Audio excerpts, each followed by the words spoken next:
Oi, tudo bem? Qual é seu nome? Luísa Leão. Tudo bem, Luísa Leão. Então, deixa eu te perguntar, qual gênero você se identifica?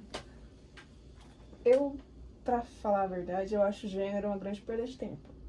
Eu acho que gênero é uma construção e que eu não acho que eu estudei o suficiente sobre gênero pra poder falar, eu acho que eu sou isso. Mas sei lá, então eu acho que isso tudo me torna uma pessoa não binária, talvez. Eu acho que é isso. Entendi. E qual etnia você pertence? Eu acho que eu sou uma pessoa branca. E você nasceu onde? Nasci na Avenida Paulista, no Hospital Santa Catarina, São Paulo. Ai, que legal. Então você é paulista. Paulista. E por onde que você estudou? Onde você fez o fundamental, o ensino médio, O faculdade? fundamental, os primeiros anos eu fiz numa escola perto de casa, assim, lá na freguesia do UOL. Escola pequena, assim, e o ensino médio eu fiz no Colégio Objetivo. Tinha bolsa lá, né? Aí a Belas Artes foi a minha instituição de ensino superior. Fiz artes visuais, me formei em 2022. Dois? 2022. E dentro da faculdade de artes, tinha alguma matéria, algum professor, algo que você levou, assim, pra tua carreira?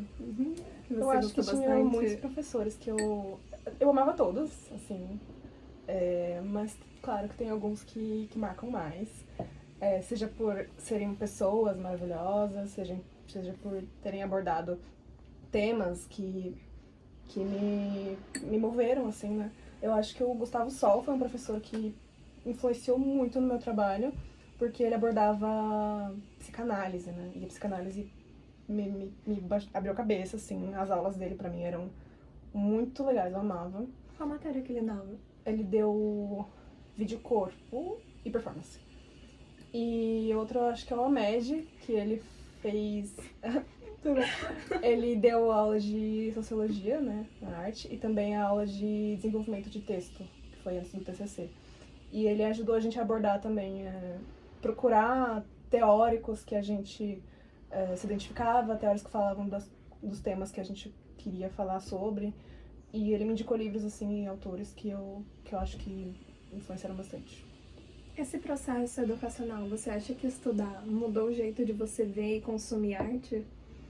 Ah, com certeza. Eu acho que desde pequena, assim, eu gosto de arte. Desde antes de entrar na faculdade, eu já frequentava museus, já tinha um interesse ali.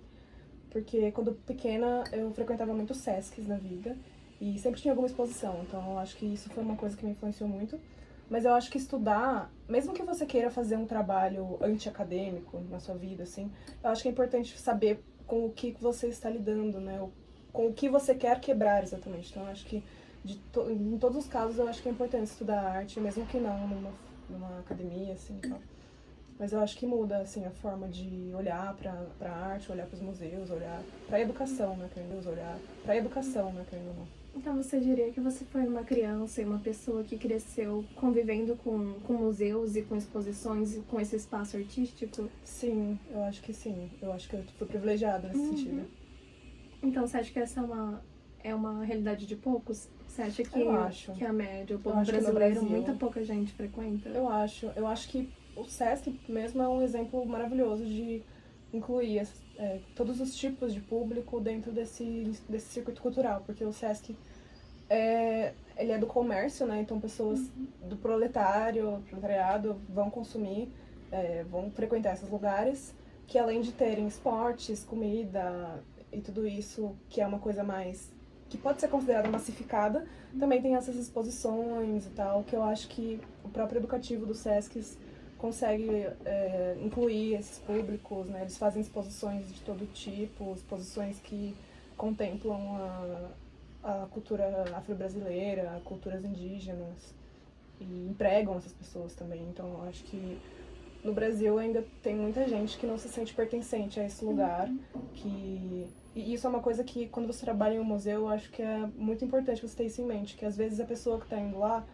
é a primeira vez que ela está indo nesse espaço, e ela se sentir acolhida é uma coisa que vai mudar a vida dela para sempre. Mas o que a gente mais queria fazer era recebê-los mesmo, e é uma coisa de tratar todos com igualdade, né? Tratar todos da melhor forma possível, porque você não sabe quem aquela pessoa é, que dia aquela pessoa tá tendo, de onde essa pessoa vem. Aprendem mais de um jeito mais lúdico. Eu acho que desperta muito mais interesse nas pessoas, claro. Eu acho que é uma forma mais inteligente, sabe?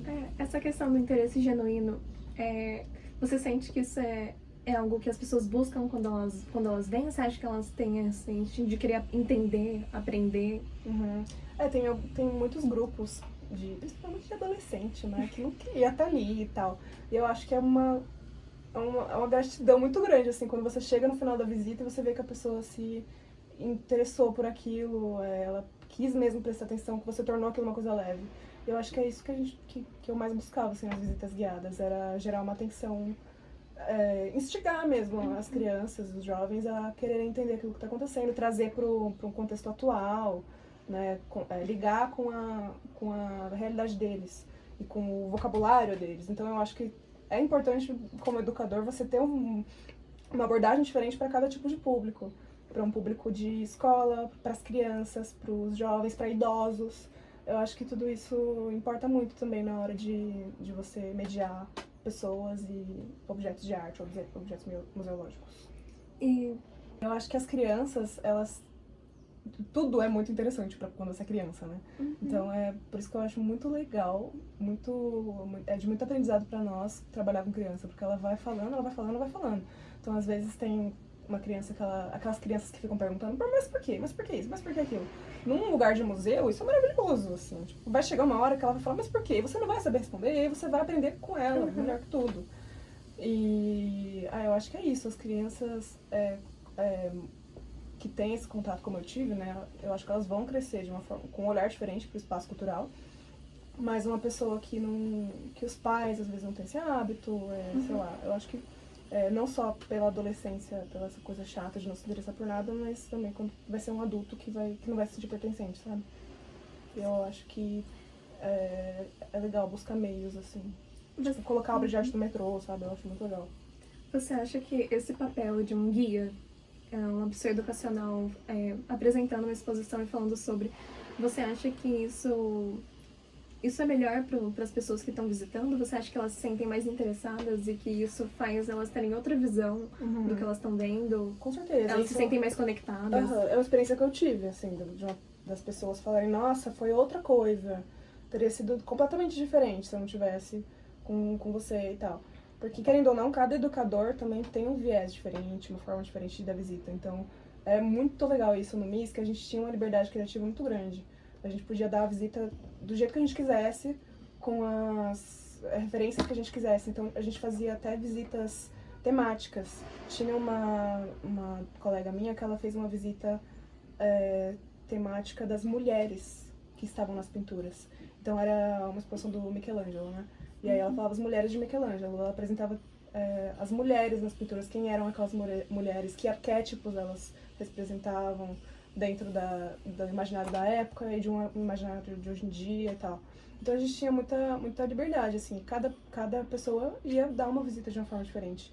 Então eu acho que muda sim a coisa do guia, mas eu acho que tem pessoas que não gostam também, isso eu acho que é de gosto também. E aí lá no mês a gente fazia 2 visitas educativas para o público espontâneo por dia. Então quem quisesse participar, ia participar, e quem não quisesse passava reto, assim, fazia o seu próprio trajeto. Então eu acho que, mesmo tendo pessoas que não gostam, eu acho que é uma coisa muito importante de se ter, sabe? Que muda mesmo, eu acho que muda. É uma pessoa que vai chegar lá, vai ver as coisas, vai embora, e essa mesma pessoa eu acho que vai gerar mais interesse para ela vir uma próxima vez, ou para ela ver outras obras com outro olhar. Com um olhar mais crítico mesmo, sabe? É a ideia desse jeito, que os museus, eles são formatados e que as exposições, elas são montadas mesmo, do tipo o cubo branco.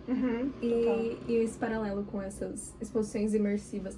Você acha que por elas não seguirem esse padrão clássico do que é um museu e do que no imaginário popular é arcaico até, de um padrão de exposição, você acha que com novas exposições criativas e que trazem, tipo, abordagens diferentes, você acha que isso cativa mais as pessoas? Do tipo, a exposição da Anne Frank na Unibis, a ideia de recriar o anexo.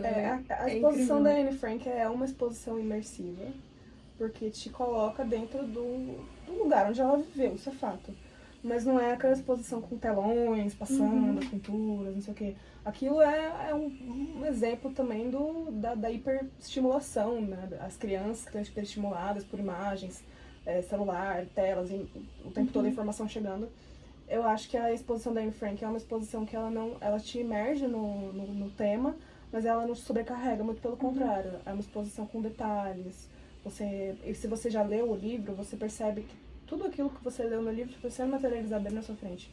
E as pessoas saem muito emocionadas mesmo. É muito pesado também, porque sim, não tem como você não se colocar num lugar de extrema empatia, de ver aquele lugar estando ali. E a forma que eles viviam, os lugares pequenos, 3 pessoas dormindo no mesmo quarto pequeno, não tinha água quente, eles já tomavam banho uma vez por semana. E pensar que eles eram pessoas privilegiadas por ter aquilo, né? Além de serem judeus, né? Esse era a vulnerabilidade deles, né? Porque eles eram pessoas bem formadas, pessoas estudadas, pessoas ricas.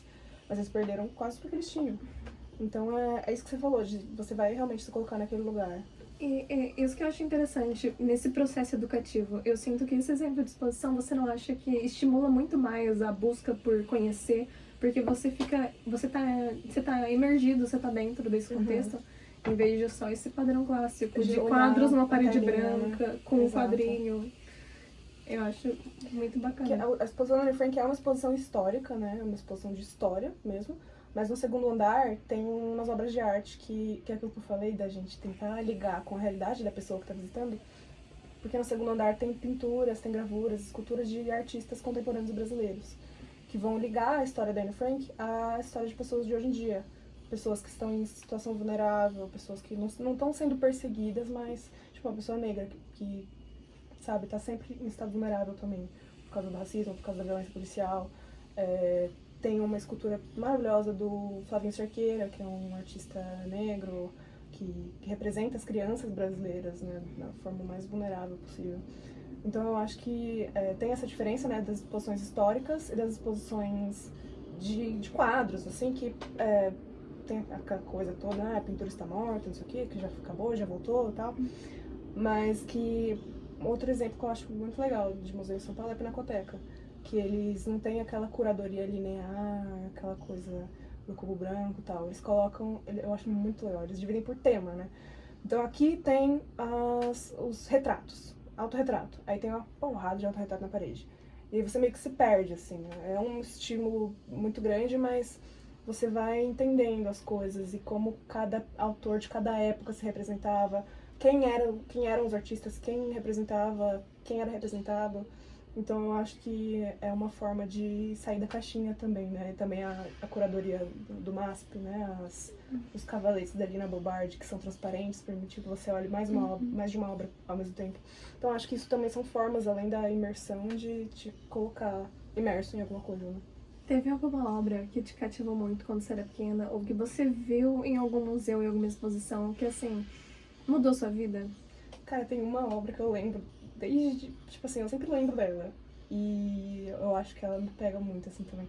Então, eu gosto muito de obras que justamente te colocam em um lugar. Tipo, eu lembro que eu vi uma obra num museu, acho que foi em Barcelona, que era uma mesa suspensa, e embaixo dessa mesa tinha uma pintura. E aí tinha uma história, que aquela pintura era uma pintura de um cara super foda, que era marginalizado. Tipo, essa pintura foi, sei lá, jogada fora, e pegaram o tampo e fizeram uma mesa, e depois descobriram que essa mesa é uma pintura de um cara super foda. Então, tipo, ela te coloca embaixo. Eu gosto muito desse tipo de coisa, que te faz perceber o seu lugar físico, sabe? E eu lembro que quando eu era muito pequena, eu não lembro quantos anos eu tinha, eu não lembro quem era o artista, eu não sei de nada, eu só lembro dessa obra específica. Que eu lembro que eu ficava brincando, assim, ali onde tinha sabe aquele riozinho com pedra, ali no Sesc Pompeia? Eu ficava ali brincando e eu tava tendo uma exposição e tinha uma salinha escura, assim, que era de vídeo. E aí no chão tinha uma projeção, que tinham 2 pés e umas coisas quebrando. Essas coisas caíam e quebravam, o vidro quebrando, a cerâmica quebrando. E era aquela coisa de agonia, assim, que parece que é você. Parece que tá quebrando no seu pé, e aí você fica, ai, tira o pé, assim, de cima. Então, eu lembro muito dessa obra. Eu acho que é uma das únicas obras de arte, assim, que eu lembro que eu vi quando pequena. E eu acho que isso... Eu não sei por que exatamente eu lembro dela, mas eu sei que ela mexeu comigo, né? Mas E eu acho que, pensando agora, é por isso, assim. É que ela te coloca num lugar de no lugar de outra pessoa. Eu acho que eu gosto muito disso. Você lembra de ser pequena e de questionar o que era, por quê, de olhar e ter esse interesse genuíno? Eu acho que eu me interessava. Eu lembro de ter uma. Sabe aquela coisa que te dá uma sensação ruim, mas mesmo assim você quer estar perto dela? Eu acho que era isso que eu sentia. Tanto nessa obra quanto em outras obras que incomodavam. Assim, eu lembro quando eu tinha acho que 13 anos, teve a exposição da Marina Abramovic no Sesc Pompeia. Eu morava no Sesc Pompeia, praticamente. E aí eu lembro dessa exposição muito também, que tipo, eu não era mais tão pequenininha, mas eu era tipo pré-adolescente, assim, e eu lembro dessa exata sensação de tipo desconforto, mas eu não consigo parar de olhar. Então as obras dela, que eram aquela da flecha, aquelas coisas que levam ao extremo do corpo, né, os limites do corpo, eu acho que isso também me pegou muito, assim, me pega nas coisas que eu gosto, nas obras que mais me pegam hoje em dia, no tipo de trabalho que eu tenho vontade de fazer e tudo mais. Você sente que tem essa... Eu achei muito interessante isso que você comentou, justamente da pessoa não instruída, que ela vai sem direcionamento e quando ela olha, é uma questão muito emocional e sentimental, de olhar e realmente, tipo, vivenciar e sentir aquela obra. E justamente esse papel do educador dentro do museu, né? De pegar esse interesse, de validar, de olhar para a realidade do outro, eu acho... Desenvolver, né? Eu acho muito interessante, muito bacana. Você sente que tem uma diferença no processo da pessoa frequentar, ver e estar nesses espaços, nos museus das mulheres e dos homens? O jeito que eles consomem a arte, se comportam, o jeito que pega neles? Eu acho super. Eu acho que a experiência geral de ser mulher é muito diferente da experiência geral de ser homem. E isso não vai ser diferente dentro de um ambiente cultural, sabe? Então é aquela história toda que teve na exposição do MASP de sei lá quantos % das pinturas no MASP representam mulheres nuas, mas tem pouquíssimas pinturas feitas por mulheres, ou mulheres representadas por mulheres. Então eu acho que os homens vão se olhar essas pinturas de uma forma diferente que as mulheres. E eu acho que não é uma coisa geral, assim, eu acho que vai ter homens que vão ser mais politizados também, né? O perfil de pessoa que visita o MASP, por exemplo, é talvez um cara que já é mais politizado, mas tem mais consciência de classe, né? Consciência da sua pessoa, do seu gênero. Mas eu acho que tem muito homem, assim, que tá nesse meio e que não entendeu nada, sabe? Muitos artistas, homens até, que falam muito sobre muitas coisas, mas nesse sentido eles não entenderam, assim, sabe? Então eu acho que é diferente, sim. E tem essa ideia, né? Provavelmente o MASP é um ótimo exemplo, que tem aquela faixa mostrando o número de mulher representada, que é um clássico incrível. E é muito louco pensar, porque o público masculino, ele vai ver a exposição e quando ele vai olhar para as pinturas, ele vai ver o trabalho de um homem. E é fácil identificar porque ele vê o trabalho do profissional, do pintor, da pessoa que fez esse trabalho. Uhum. Quando as mulheres vão, elas vão se ver muito representadas, não na imagem do pintor, porque mas da mulher na pintura. Né? Eu acho que isso deve mudar tudo. Eu acho isso muito interessante. Também. E artistas como a Tarsila, que se autorrepresentava, né? Que era uma mulher que tinha um certo empoderamento aí, né? Ela era uma mulher muito importante e todos os homens queriam ela, tal. Então eu acho que é uma figura pra gente se olhar e tudo mais. Você acha que nesse processo educacional, você acha que é importante essa ideia de fazer recortes da história, de gênero, pra entender melhor o contexto? Com certeza. Pra entender um exemplo muito foda disso é o surrealismo, né? O surrealismo teve muitas mulheres que foram, na época não, mas que hoje são muito valorizadas como mulheres que criaram o próprio estilo, né? Subverteram até o próprio surrealismo, que não eram consideradas surrealistas porque eram mulheres, mas que hoje em dia elas são valorizadas. A Frida Kahlo, a Remedios Varo, a Leonora Carrington, que elas pintavam a experiência de ser mulher. O surrealismo, assim, a coisa do inconsciente, das imagens e tudo mais. A própria Anísia da Silveira aqui no Brasil, né, que era uma psicanalista muito falando e tal. Então eu acho que é muito importante, assim, fazer esses recortes na história. Eu acho importante fazer esse recorte, principalmente para mulheres, né? Eu tenho uma pergunta que ela vai fugir um pouco do tema de museu, mas eu queria falar sobre formação acadêmica. Você acha que tem alguns motivos, algumas coisas que você consegue pensar para explicar o porquê o curso de artes visuais, ele é dominado por mulheres? Você pensou nisso quando você Sim, se graduou? eu penso muito. Porque eu penso muito nisso. Eu penso muito. É muito curioso, né? Na sala, tipo, 80% meninas, assim. E cadê elas, né? Exato, exato. E eu acho que... Exatamente, onde que elas estão? Por que tem tantos... Onde estavam esses homens? Sabe, às vezes eles nem são graduados, mas, sabe, eles só são homens e... Ah, não, então você é uma pessoa competente. Porque você é homem. E você é mulher, você é formada, você tem um PhD, você tem um pós-doutorado, mas você não é competente o suficiente, sabe? É bizarro pensar isso, assim. E eu acho que tem toda aquela coisa da neurociência de as mulheres são mais sensíveis, as mulheres são melhores em trabalhos manuais. Se você vai num curso de TI, você vai ver que tem uma ou duas mulheres numa sala de 80 homens, sabe? Então isso é uma coisa que escancara como é a nossa cultura. Que nem quando as meninas não podiam jogar videogame, sabe? As meninas não podem estudar TI, elas têm que estudar, sei lá, arte e sociologia. Mas quando você entrou no curso de artes, você imaginou que na sua sala só ia ter mulher? Porque Eu não fazia ideia, eu não assim. imaginei. Eu achei que ia ter muito homem. Eu não imaginava, eu achei que, sei lá... Eu sabia que tipo de pessoa abastada teria, mas eu não imaginei que teria tantas mulheres, sabe? Tantas meninas. E é uma coisa a se pensar, assim. Realmente, eu não sei, não sei te falar qual é o motivo. Você acha que... É engraçado, antigamente, sempre quando a arte ela era algo... Um grande status social. Hoje em dia, eu acho que o ser artista, que antes era uma posição de privilégio, tá cada vez uma posição mais marginalizada. Mas de ser ridicularizada até, Sim, né? eu fico pensando... Você vai vender arte na praia?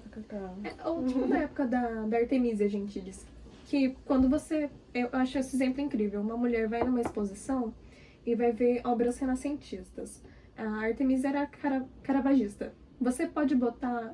Elas têm a mesma versão daquele quadro de Decapitando Orontes. Se botar o do... o do Caravaggio do lado da Artemisia, uma pessoa que não entende os artistas, pra elas vai ser a mesma cena. Mas ter sido pintado por um homem e por uma mulher, eu acho que isso é o peso, isso que torna a pintura tão interessante, tão incrível. E esse recorte de educação de gênero na arte. Exato. Isso que é tão importante. Eu acho que é uma coisa que se você tentar instigar numa pessoa a chegar nessa própria conclusão, ela vai chegar nessa própria conclusão. E ela vai se achar incrível. Exato, ela vai ficar... Como assim? Mas é isso, uma pessoa que vai olhar de relance não vai perceber isso. Mas se ela olhar bem, ela vai. Você sente que o futuro da arte e o futuro educacional, porque eu vejo dentro da educação e da arte que são profissões que eu vejo muito mais mulheres em sala de aula se graduando, se instruindo. Você Mas sente que professoras mulheres você teve? Isso é muito louco. Você sente que caminha para um futuro mais feminino, mais feminista dentro da arte e da educação? Eu acho que sim.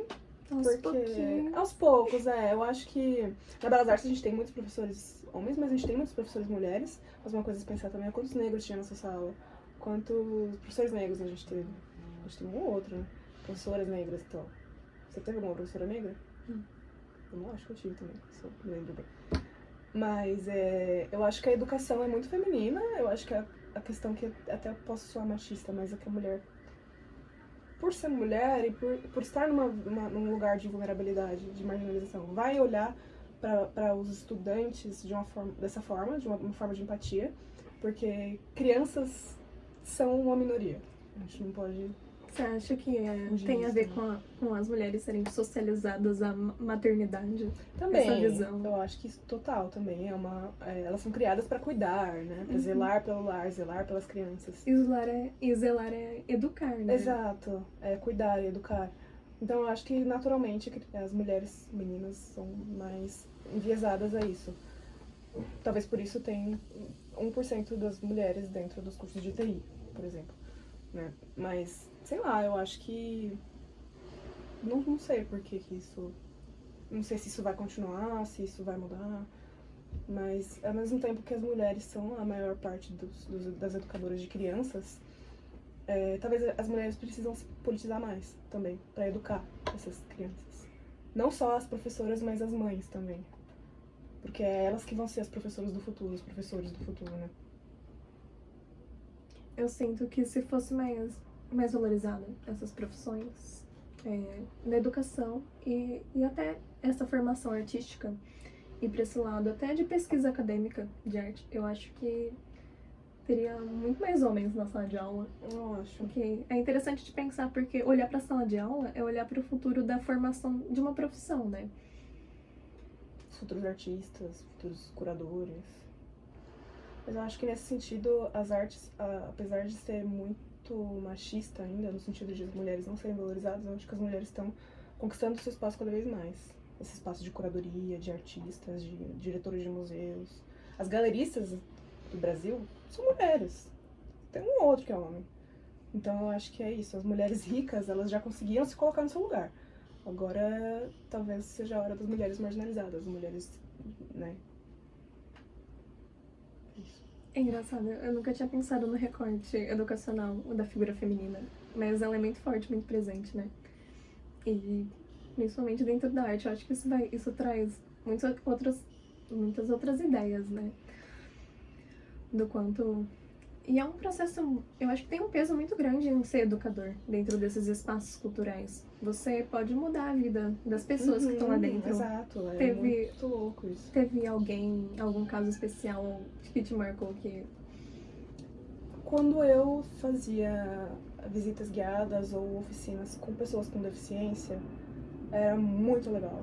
Eles se sentiam muito acolhidos, assim, e deixar eles fazerem o que eles queriam ali naquela atividade criativa. Eu lembro que eu ficava muito tocada, assim, principalmente crianças com deficiência também, elas saíam tipo, me abraçando e tal, porque crianças com síndrome de Down, por exemplo, elas são muito carinhosas, né? Então era muito forte, cara, era muito legal. Eu acho que esses casos, assim, eram os que mais me pegavam. E as crianças, né? As crianças que eram curiosas e tal, que você ensinava coisas pra criança, falava coisas para as crianças, e tudo era muito incrível. Então, eu não sei se eu já mudei a vida, assim, de alguém, mas... Mudaram a sua. Exato, foi muito bom pra mim, assim. Você, nesse processo de educação e de arte, você acha que esse saber e exercitar a criatividade, eu acho que é um saber artístico, é muito de autodescoberta, de autoconhecimento, eu acho que abre muita coisa, né? Você sente que as pessoas, quando elas exercitam, produzem e consomem arte, você acha que elas aprendem também dessa parada de psicanálise sobre elas? Com certeza. Eu acho que o exercício criativo e o exercício de estudar arte, ele não é só para o seu conhecimento acadêmico ou intelectual, mas é uma coisa que mexe muito com o pessoal, né? E não só na questão emocional e tudo mais, mas de autoconhecimento também e de relações interpessoais. Eu acho que a parte criativa, ela vai muito ampla, assim, nesse sentido. De não ser só uma coisa intelectual, mas sim uma coisa de autoconhecimento, de mudar a sua vivência mesmo, a sua forma de ver o mundo, a sua forma de se relacionar com as pessoas, a sua forma de olhar pra você mesmo. Eu acho que tudo isso, a arte mexe muito, assim. Falam muito da parte educacional muito formal, muito acadêmica dentro desses espaços. Mas eu acho muito legal você levantar esse recorte desse saber mais interpessoal que a pessoa tem por meio de produzir, ver, fazer. O ensino informal, eu estudei um pouco assim sobre essa parte, né, a educação não formal, a educação museal, que devia ser uma coisa não complementar na educação, mas uma coisa necessária, porque é um saber completamente novo, diferente, é uma disciplina, né, diferente da educação formal, é diferente de qualquer ensino. Então, o aprender com a mediação de um objeto de arte, ou mesmo um objeto histórico, museal, é um outro saber, é uma outra forma de ensinar, uma outra forma de aprender. E uma abordagem que eu gosto pra caralho, que é a da Ana May Barbosa, que é o ensino triangular, você já ouviu falar? Não, poderia explicar. É muito legal. Ela propõe uma forma de ensino, uma forma de aprendizagem da arte e educação que não necessariamente nessa mesma ordem, mas analisar, contextualizar e produzir. Então você olha uma obra de arte, você analisa ela, quais são as características dessa obra, o contexto dessa obra, quem pintou essa obra, por que ele pintou essa obra, quem mandou ele pintar, ele pintou porque ele quis, ele pintou como modelo, ele pintou uma paisagem, o que é essa obra, o que ela significa. Aí você contextualiza com o contexto em que ela foi feita e com o contexto de hoje em dia, e aí você produz. Você produz alguma coisa baseada naquilo. Você faz uma releitura, você faz uma... usa a mesma técnica, e aí vai nesse triângulo que não necessariamente você vai fazer um primeiro ou outro primeiro, mas é uma forma de aprender e de desenvolver não só seus dotes artísticos, o seu repertório artístico, mas a sua personalidade, o seu pensamento crítico. Isso é muito amplo, isso é muito grande. Isso pode mudar uma sociedade, né? Eu acho que a gente teve pontos bem interessantes. Eu acho que foi bem legal, bem produtivo. Gostei muito de te receber aqui na minha casinha para essa entrevista incrível. Então, se você quiser dar um beijinho, um recado pro Amed. Oi, professor. Saudades, Divo. Não sei se você lembra de mim, mas eu lembro de você. É isso. É isso. Tchau, tchau. Tchau, Amed.